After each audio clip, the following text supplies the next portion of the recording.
अभीरा हुई परेशान सबकी बातें सुनकर। ये रिश्ता क्या कहलाता है कि अपकमिंग एपिसोड के लेटेस्ट न्यूज़ लेके आ गए दोस्तों। जहाँ आने वाले एपिसोड्स में आप देखेंगे कि जब रोहित अभीरा से माफ़ी मांगता और कहता है कि भाभी मुझे माफ़ कर दीजिए, मैं मुझे आपसे ऐसी बात नहीं करनी चाहिए थी और मेरे वजह से आपको कितना सुनना पड़ा, सबकी डांट सुननी पड़ी। ये सुन के अभीरा कहती है कि रोहित तुम क्यों माफ़ी मांग रहे हो? अगर तुम माफ़ी मांग रहे हो तो फिर उस लिहाज से मुझे भी माफ़ी मांगना चाहिए, क्योंकि मैं भी तुम्हारी प्रिंसिपल मैम बन गई थी और इतना स्ट्रिक्ट के साथ मैंने तुम्हें डांटा था। लेकिन मैं तुमसे एक बात करना चाहती हूँ रोहित, कि अरमान तुमसे बहुत प्यार करता है। अभीरा को वही सीन याद आता है जब अरमान ने कहा था कि वो कौन होती है उन दोनों के बीच में बोलने वाली।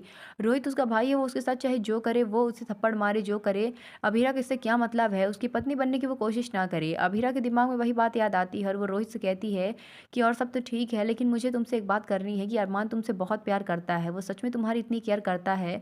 उसकी फर्स्ट प्रायोरिटी तुम ही हो। अरमान तुमसे ज़्यादा किसी से प्यार नहीं करता है, इसलिए कभी भी उसे गलत मत समझना। तुम्हें पता है कि तुम्हारी और उसकी लड़ाई के बीच उस पर क्या बीती है, कैसे उसने एक-एक पल गुज़ारे हैं, वही जानता है कि कितना बेचैन रहा है वो तुम्हारे और अपने लिए। ये सुन के रोहित कहता है कि हाँ भाभी, मैं समझ सकता हूँ, भैया हैं ही ऐसे कि वो मुझसे इतना प्यार करते हैं कि मेरे अलावा किसी और के बारे में सोचते ही नहीं हैं।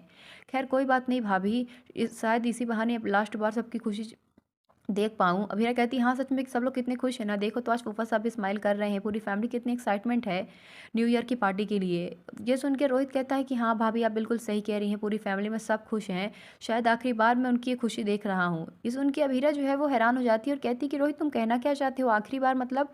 रोहित बात को पलट देता है और कहता है, हाँ भाभी, क्योंकि अब तो सिर्फ न्यू ईयर के लिए एक ही दिन बचा है ना, इसलिए मैं ऐसा कह रहा हूँ।